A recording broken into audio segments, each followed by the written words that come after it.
Today I'm drinking hot chocolate, so I might get a little marshmallow on me. And I'm here to talk to you about player roles. When I say player role, I'm not talking about things like fighters, clerics, rogues, etc. I'm talking about, in a way, shifting some of what would traditionally be GM responsibilities onto the players, or not. Some of these things are a little different from that. They fall into two vague categories, in-game player roles and out-of-game player roles. Now, I will list the player roles that I have heard of people using. Some of these I've used in the past just to try them. Some of my attempts trying these have turned out really well, and I'm surprised more people do it. Some of the attempts to try these have turned out bad, and people talking about them it's bad, so works out. And then I'm just gonna talk a little bit about other possible player roles that don't have a name, that I think, things that people already do, but you could give it a name. So let's start with, and it's my general experience and experiments with player roles. So let's start with in-game player roles. These are the things most not really traditionally used, but you go back and you look at AD&D Dungeon Master Guide. Some of these are listed there. Some of these are listed in other places, and I'll mention those. Mapper, Caller, Timekeeper.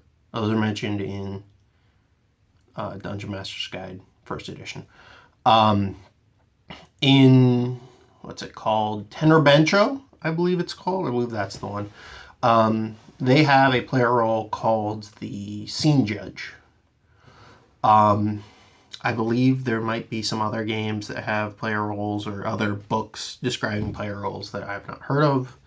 Those are the four in-game player roles that I know of. But I know I've heard of more. Let's start with the Mapper. Fairly simple. Instead of the GM giving the players a map, the GM describes a map to the players, and the Mapper draws that map. In my experience, maybe in the old days the GMs were better, but it doesn't work. The GM can't. I'm not going to go into details on the exact size of the room of the dungeon, and then and have a player copy those exactly. It always ends up with arguments of, "Oh, you said it was this big. I was doing it this big," kind of thing. Jesus. I have seen in some old adventures, though, for old school adventures, but like not old modern day old school, like actual old school, of giving snippets of the dungeon, giving like small maps that you give your players. And I think that could work. Instead of the dungeon master describing the room, they give them a map of the room, and then the players have to kind of fit them together, not telling them exactly how long the hallways are, things like that. And the players have to fit the maps together, kind of thing. I think that could work, but then you're just kind of going back to giving the players a map. Or you could not give the players a map and just have everyone think of it in their head. That's another option. Caller. Caller is the next one I'm going to talk about. A caller, basically, in the old days of Dungeons & Dragons and other games, not very many people want to do GM. Nowadays, not very many people want to GM, but basically, you had 30 players playing, or not 30, but I have heard of games where they had 30 players with one GM. And in that situation, you need a caller. Basically, what a caller does is figure out what all the players are doing and tell that to the GM. That can work. I've tried using it. I don't think it works well. Having a player that its only job is to keep everyone organized, keep everyone on track, that can work. Or, their player role job is keeping everyone on track. That can work. I've done that. That works fairly well. And then say give them also the job of, if the whole party's doing something, as a party, they're the ones who have to, explicitly state what it is. That can work. But unless you're running with groups of 15 or so, running with a reasonable sized group, you don't really need a caller to collect what the players are doing. I guess you could, just thinking of this, you could have any player who is just doing something, doesn't need any interaction from the GM. Just say, sitting around, or not sitting around, but like, oh, I go pick up some rocks or something. They can tell the caller, and the caller tells the GM. I don't think that would work. I think, good GM will just be able to say, okay, you do that without breaking the train of thought of talking with another player on buying items or things. I'm going to skip the timekeeper at the moment to talk about the scene judge, because I want to tie the timekeeper into a non-in-game player role. Because I have a really good combo there. So the scene judge in Tender Bancho Zero, XP is given exclusively for the rule of cool. Basically, you do something cool, you get XP. You roleplay well, you get some XP. And instead of the dungeon master giving that XP, it's all the players. Any player can give any other player, here's some XP for doing something cool, kind of thing. This, from their play tests and from trying to do similar things in games, experimenting with similar things in games, players oftentimes forget to do that. They forget to give other players XP. So a solution that still keeps in the hands of the player, but reminds them better, is saying it's your job, it's dedicated your job to give players XP for doing stuff that's cool. And most modern games now have some sort of extra effort. You do something cool, or a lot of modern games now have you do something cool, you get something kind of reward, extra effort mechanic. And the scene judge can do that. The scene judge can be the person who says, oh, you did something cool, you get some stuff, kind of thing. Or you could keep it in the hands of the GM, or you could do what Tender Bancho was supposed to do, what you're supposed to do, which is just have any player be able to give it. I think that's a really cool mechanic. I actually stole that a little bit from my RPG, just having players give other players XP. I think if you do it well, it can be a really, really cool mechanic. Now on to Timekeeper. Timekeeper's job is to keep an accurate, we did this at this time, we did this at this time, 3 weeks from now this is happening, we need to be there, kind of thing. And just keep track of the time that's going on. Gary Gygax once said something along the lines of, you cannot have a good campaign without one. It wasn't exactly that, but along those lines. I don't think that's true, but I do think you can do some interesting things as a GM if you're keeping track of time. And if you don't want to on your own end keep track of time, giving that job to a player is you can do it. Now, in my experiment game, where I was experimenting with these mechanics, which I ran about a year ago. The campaign ran for, I think, like 5 or 6 months. I ran from January to May. So like 5 months. Did it? No, it might have ran a little longer. It might have started in like October or something. I don't know. Ran it a while ago. Ran it a while ago, but was running it about a year ago. Yeah, no, it definitely started a little longer ago than that. It definitely started in late 2019, not early 2020. In that game where I was experimenting, I did say, okay, you're the timekeeper. I didn't expect it to be any more than what I described. But the player took very detailed notes, like super detailed notes, not just of what was happening, at what times things were done and what time it was and how long they had to wait for stuff, but actual like minutes of the session. And it became an actual thing of other players, who missed a session. Oh, I'll just read the notes, kind of thing.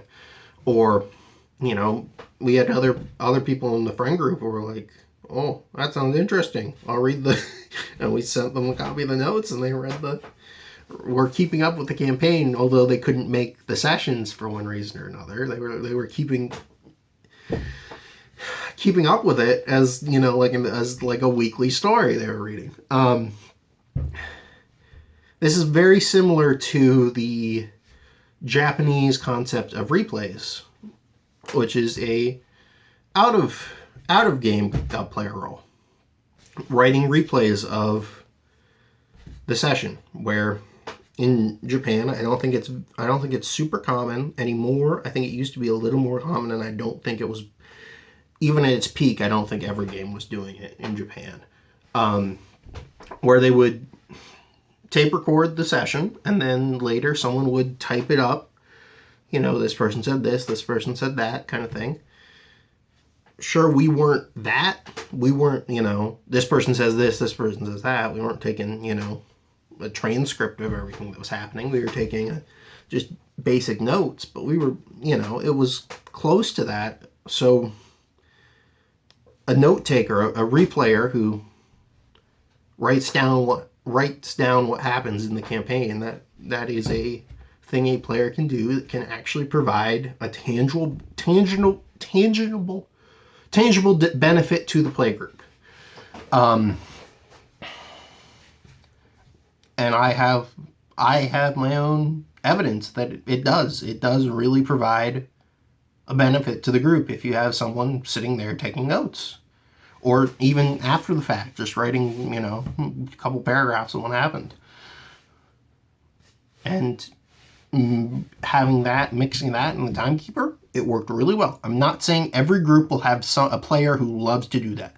But some players, not all players, I'm not even saying every group probably won't have a player who likes this. But if you get a player who likes to do this, it can be a benefit to the group. I'm not saying force a player to do it, but if someone in your group wants to do it, do it. It really helps. And if you combine it with the timekeeper, it provides a tangible benefit in game and out of game. And it was a highlight of this bit of the experiment of the campaign. There was lots of other experiments going on in that campaign on Gming style, but that piece of it, that one piece of it, was definitely like, I don't know why more people don't do this kind of thing. Other out of game player roles would be things like a group artist. I've never had a group artist, but I think I've heard of people who've ran campaign and someone who they were playing with was an artist, and they drew character portraits for everyone, or they drew some event that happened, and everyone loved it, and it added to the campaign.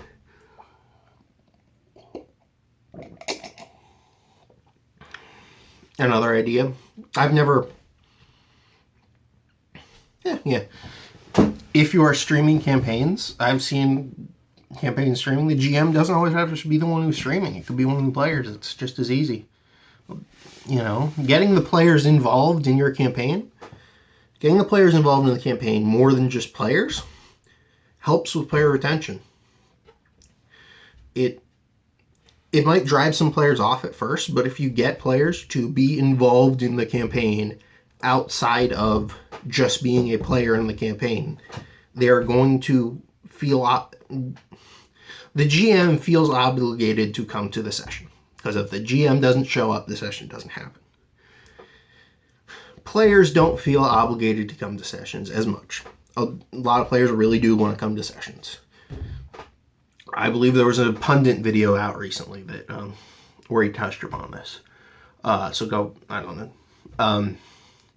about how some players you can get players who really want to come to every session. You can get players who come once a month or something. You know, only show up to once every 5 or 6 sessions. And you want players who are showing, you want players who are consistent, who are showing up to. If you're GMing, you want a consistent group of players, or as consistent as you can get. And having the players, don't force anyone to do anything. But if you get a player who might be like, I won't show up this week. You give them a little bit more incentive to show up, a little bit more of, the group's counting on you to take notes, or, without you, if you're not there, you don't have, they get ideas for their art when they're there. We're gonna have to switch around who's the scene judge if you don't show up, kind of thing. Getting them a little bit more involved can make them more dedicated to the campaign and be a little, better players as a result. And, don't force anyone to do anything they don't want to do, because then you're going to lose players. If we're talking, ways to keep players, forcing people to do stuff doesn't keep players, but encouraging people to take a larger role does keep players.